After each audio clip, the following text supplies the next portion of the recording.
कभी सोचा है कि दुनिया के किसी कोने में जब तनाव बढ़ता है तो उसका सीधा असर हमारी गाड़ी के फ्यूल टैंक पर क्यों पड़ता है? आज हम इसी कनेक्शन को समझने वाले हैं। वैश्विक तेल की कीमतें और भारत की ऊर्जा सुरक्षा।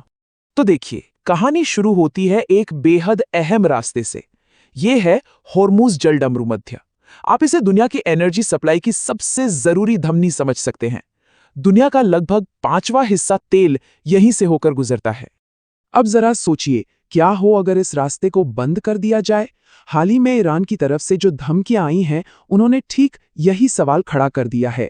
और बस इसी एक सवाल से पूरी दुनिया के एनर्जी मार्केट में खलबली मच गई है। और इस खलबली का असर वो तो दिखना भी शुरू हो गया है।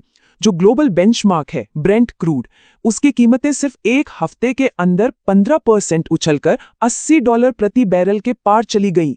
मतलब साफ है, बाजार इस खतरे को बहुत सीरियसली ले रहा है। तो ठीक है, ये तो हुई दुनिया की बात। अब आते हैं भारत पर।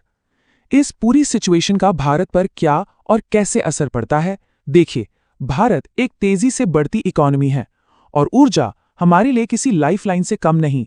और ये लाइफलाइन काफी हद तक बाहरी सप्लाई पर टिकी है। भारत अपनी जरूरत का 85% कच्चा तेल दूसरे देशों से खरीदता है। इसका सीधा मतलब यह है कि इंटरनेशनल मार्केट में जरा सी भी ऊंच नीच होती है तो उसका सीधा असर हम पर पड़ता है। हमारी निर्भरता कितनी ज्यादा है, ये आंकड़ा साफ दिखाता है। ये जो 85% का बड़ा हिस्सा है ना, यही हमारी विदेश नीति से लेकर घरेलू नीतियों तक सब कुछ तय करता है। और यही हमें ग्लोबल मार्केट के उतार चढ़ाव के सामने काफी संवेदनशील भी बना देता है।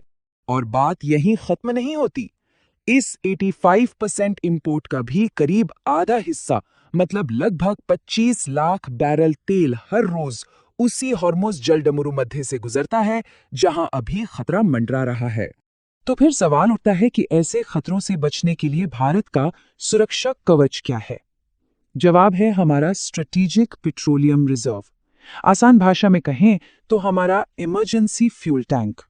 तो ये एसपीआर है क्या? ये दरअसल सरकार का एक बैकअप प्लान है। अगर कभी जंग, किसी प्राकृतिक आपदा या किसी और वजह से तेल की सप्लाई चेन टूट जाती है तो देश को चलाने के लिए यही रिजर्व तेल काम आता है। फिलहाल भारत के पास 3 जगहों पर ये जमीन के नीचे बने विशाल भंडार हैं, विशाखापत्तनम, मंगलुरु और पाडूर में।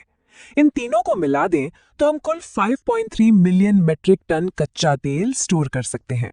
सरकारी आंकड़ों की माने तो ये जो 5.3 मिलियन मेट्रिक टन तेल है, वो किसी भी इमरजेंसी में देश के करीब 74 दिनों की जरूरतें पूरी कर सकता है। ये है हमारा मौजूदा सेफ्टी बफर।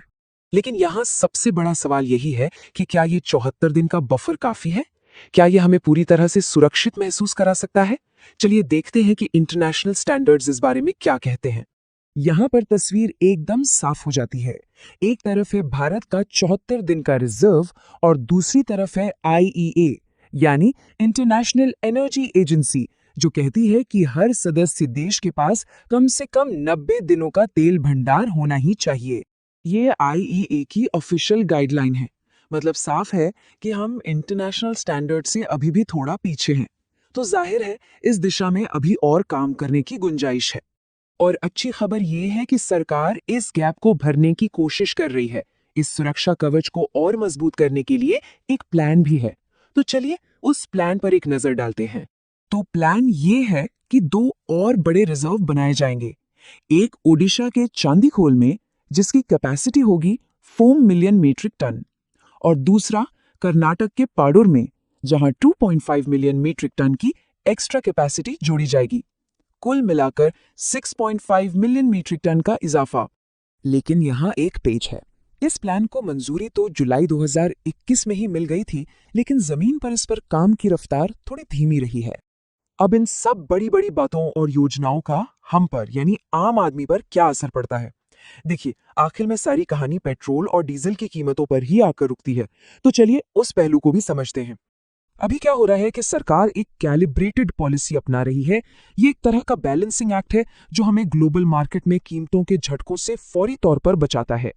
ये पॉलिसी काम ऐसे करती है, जब दुनिया में तेल के दाम बढ़ते हैं तो तेल कंपनियां थोड़ा नुकसान खुद उठा लेती हैं, ताकि पेट्रोल पंप पर कीमतें एकदम से ना बढ़ें।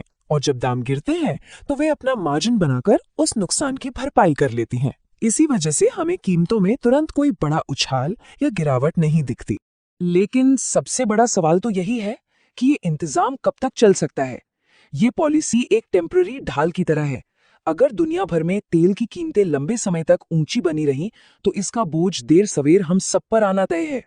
अगर सिचुएशन ज्यादा खराब होती है, तो सरकार के पास कुछ और बैकअप ऑप्शन भी है, जैसे वो घरेलू सप्लाई को बनाए रखने के लिए पेट्रोल, डीजल और एविएशन फ्यूल के एक्सपोर्ट यानी कि निर्यात पर भी रोक लगा सकती है।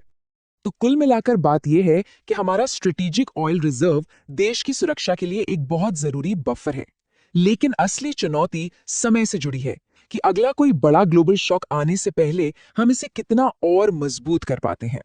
और जाते जाते एक सवाल, जिस तरह से दुनिया भर में एनर्जी का खेल अनिश्चित होता जा रहा है, क्या सिर्फ ज्यादा तेल स्टोर कर लेना ही भारत के भविष्य को सुरक्षित करने के लिए काफी होगा, या हमें ऊर्जा सुरक्षा के लिए कुछ और नए और स्थायी समाधानों के बारे में भी सोचना होगा?